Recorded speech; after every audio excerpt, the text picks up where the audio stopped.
कहने का मतलब यह है ಇದನ್ನ ಹೇಳುವ ಒಂದು ಅರ್ಥ ಈ ತರ ಇದೆ. वो दुनिया का काम कर रहा था, ಆದ್ರೆ ಆತನು ಈ ಲೋಕದ ಕೆಲಸವನ್ನು ಆತನು ಮಾಡ್ತಾ ಇದ್ದ. परमेश्वर तो लोगों के खिलाफ जाता था, ಯಾಕಂದ್ರೆ ದೇವರ ಜನರ ವಿರುದ್ಧವಾಗಿ ಆತನ ಕೆಲಸ लेकिन ಮಾಡ್ತಿದ್ದ. परमेश्वर ने उसको वक्त सिखाया, ಆದ್ರೆ ದೇವರು ಆತನಿಗೆ ಒಳ್ಳೆ ಪಾಠವನ್ನು ಕಲಿಸಿದರು. तुम मेरा वक्त के लिए चुना हुआ है. ಯಾಕಂದ್ರೆ ನಾನು ನಿನ್ನನ್ನು ಆರಿಸಿಕೊಂಡಿದ್ದೀನಿ, ನನ್ನ ಕೆಲಸಕ್ಕಾಗಿ ನೀನು ಮಾಡಬೇಕೆಂದು ದೇವರು ಪೌಲನಿಗೆ ಹೇಳಿದ. परमेश्वर ने पहली बात उसको घमंड को तोड़ दिया, ಯಾಕಂದ್ರೆ ಮೊದಲನೇದಾಗಿ ದೇವರು ಅವನ ಅಹಂಕಾರವನ್ನು ಮುರಿದು ಬಿಟ್ಟ. दूसरी बात उसकी जो अधिकार पद को छोड़ दिया, ಯಾಕಂದ್ರೆ ಎರಡನೇದಾಗಿ ಆ ಅಧಿಕಾರದಿಂದ ದೇವರ ಇಳಿಸಿಬಿಟ್ರು. तीसरी बात उसको जॉब को निकाल दिया, ಆದ್ರೆ ಮೂರನೇದಾಗಿ ಆತನ ಕೆಲಸದಿಂದ ತೆಗೆದುಹಾಕಲಿಕ್ಕೆ ದೇವರೇ ಮಾಡಿದ್ರು. और सेवा के लिए चुना.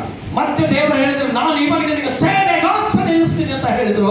सेवा के लिए दृष्टि चाहिए, ಅದಕ್ಕೆ ದೇವರು ಸೇವೆ ಮಾಡಬೇಕಾದ್ರೆ ನಿಮ್ಮ ಕಣ್ಣುಗಳು ತೆಗೆಯಲ್ಪಡಬೇಕು. ಈ ಲೋಕದ ಕಣ್ಣಲ್ಲ, ನಿಮ್ಮ ಆತ್ಮದ ಕಣ್ಣುಗಳು. लेकिन दृष्टि के लिए अभिषेक की जरूरत थी. ಯಾಕಂದ್ರೆ ಆ ದೃಷ್ಟಿಗೋಸ್ಕರ ಅಭಿಷೇಕದ ಒಂದು ಅವಶ್ಯಕತೆ ಬೇಕಿತ್ತು. और फिर वो अभिषेक के पास चला गया. ಅದಕ್ಕೆ ಆ ಅಭಿಷೇಕಗೋಸ್ಕರ ಅಭಿಷೇಕ ಯಾಕೆ ಅವ್ರ ಹತ್ರನೇ ಹೋದ.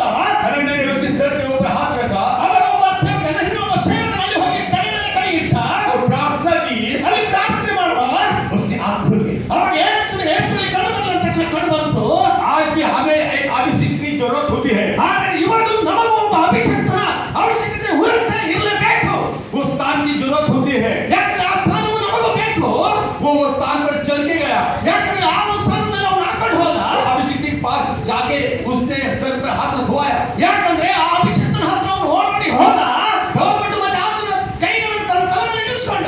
तब उसके ऊपर अभिषेक आके उसकी आंख खुली. ಅವಾಗ ಅಭಿಷೇಕದ ಮುಖಾಂತರ ಆತನ ಕಣ್ಣುಗಳು ತೆರೆಯಲ್ಪಟ್ಟಿತು. जब तक हम हमारा घमंड तोड़ नहीं देते, ಎಲ್ಲಿವರೆಗೆ ನಮ್ಮ ಅಹಂಕಾರ ನಾವು ಮುರಿದು ಬಿಡುವುದಿಲ್ಲವೋ, जब तक हमें संसार के कामों को बाजू को नहीं रख देते, ಅಲ್ಲಿವರೆಗೆ ನಾವು ಈ ಲೋಕದ ಸಂಸಾರದ ಒಂದು ಕೆಲಸಗಳೆಲ್ಲವೂ ನಾವು ಸೈಡಿಗೆ ಇಡುವುದಿಲ್ಲವೋ, जब मंदिर में आके सेवक के सामने घुटने टेक के प्रार्थना करवा के नहीं देते, ಎಲ್ಲಿವರೆಗೆ ನೀವು ಸೇವಕರ ಮುಂದೆ ತಲೆಯನ್ನು ಬಗ್ಗಿಸಿಕೊಂಡು ನೀವು ಎಲ್ಲಿವರೆಗೆ ಪ್ರಾರ್ಥನೆ ಮಾಡಿಸಿಕೊಳ್ಳುವುದಿಲ್ಲವೋ, तब तक हमारे ऊपर अभिषेक नहीं आएगा. ಅಲ್ಲಿವರೆಗೆ ನಿಮ್ಮ ಮೇಲೆ ಅಭಿಷೇಕ ಬರುವುದೇ ಇಲ್ಲ.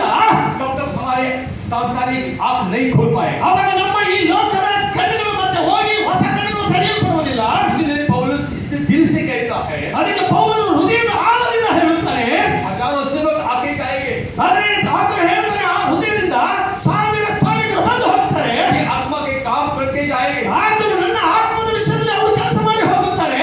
और काम करके जब आप वहां आके आत्मा का वचन ग्रहण करेंगे, ಅವಾಗ ಆ ವಾಕ್ಯದ ರಾಶಿಯನ್ನು ಹೇಳಿ ಅಲ್ಲಿ ನಿಮ್ಮನ್ನು ಪ್ರಕಟಣೆ ಮಾಡುವಾಗ तो परमेश्वर आपको चुनेगा. ಅವಾಗ ದೇವರು ನಿಮ್ಮನ್ನು ಆರಿಸಿಕೊಳ್ಳುತ್ತಾರೆ. ಪ್ರಿಯ ಸಹೋದರ आपके ಸಹೋದರಿಯರೇ, सारे काम बन जाएंगे. ಅವಾಗ ಎಲ್ಲಾ ಕೆಲಸಗಳು ದೇವರೇ, ನಿಮ್ಮ ಕೆಲಸಗಳೆಲ್ಲವೂ ದೇವರು ಮಾಡಿ ಮುಗಿಸ್ತಾರೆ.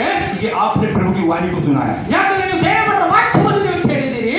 और ये वाणी परमेश्वर को खाली नहीं जाती. ಅದಕ್ಕೆ ದೇವರ ವಾಕ್ಯ ಯಾವ